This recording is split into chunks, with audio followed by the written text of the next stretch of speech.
Hey everybody, this is Oliver, the street therapist. Yes, I am back. This is my third session doing street therapy, and if you weren't with me the first two times, then you're probably wondering, what is a street therapist? Well, a street therapist is a man with a passion that puts people on a path of pure potentiality through the power of play. That's right, I get people excited about developing a passionate life of adventure and youthfulness. That's P-L-A-Y.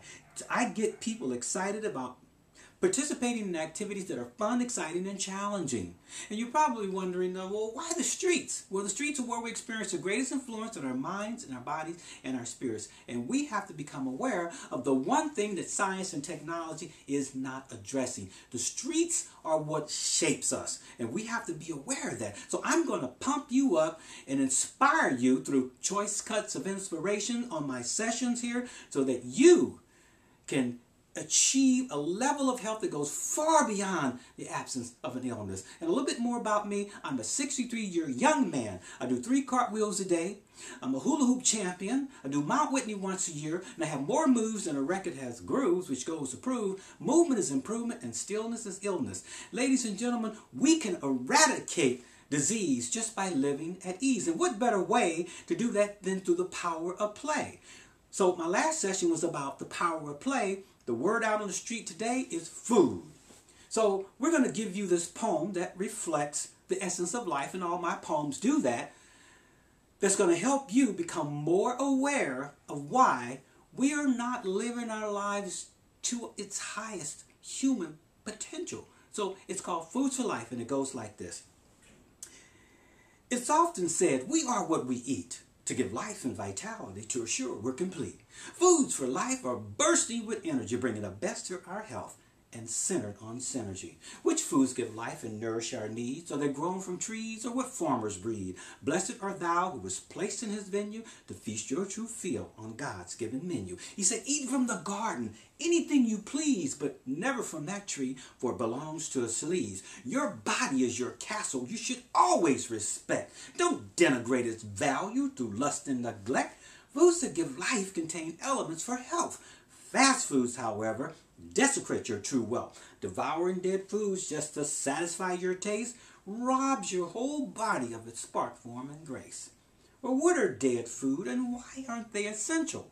Well, they use up your enzymes and scale down your potential. Fried, dried, processed, bagged, sugar-coated, salted, fattened, and tagged. They hang from the shelves of countless displays, pushing a quick fix of junk for anyone who pays. Life comes from soil, sunlight, and rain, not from dead animal and their bodily remains. Now, pieces of flesh provide some nutritional gain, but rank far below those of fruit, vegetables, and grain. Now, it's been a long time since we've left the garden. That's why our arteries are stiff and hardened. Animal flesh was not of God's perfect plan. He ordered, eat those plants from his sacred land. Cast out your need to argue and brood. Animals were not created for the sole purpose of food. If you believe what you read about God, then you'll heed. Food first was birthed from the planting of seed. Never forget that live foods are our source. Their original purpose was to keep us on course. Throughout life journey, never lose sight, for the true way of eating should always be light. Ladies and gentlemen, I'm going to share with you some of the most exciting things you can ever learn about health. We have to stop worrying about health care and start focusing on self-care. Again, 63-year young man here, and I'm even a grandfather.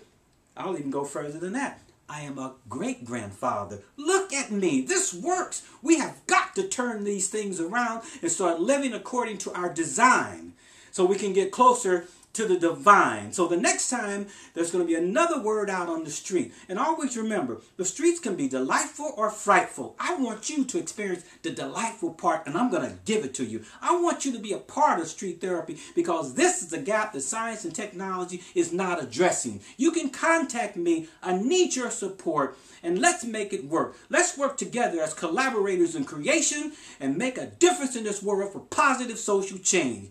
Oliver at streettherapy.com. 1 T between street and therapy. And before I come back the next time, ladies and gentlemen, I want you to get in touch with who you are as a person and see that you are the cure. So until next time, Go out and have yourself a successful play day. Use that Foods for Life poem and live according to your design. And I'll see you the next time on Street Therapy. Stay safe.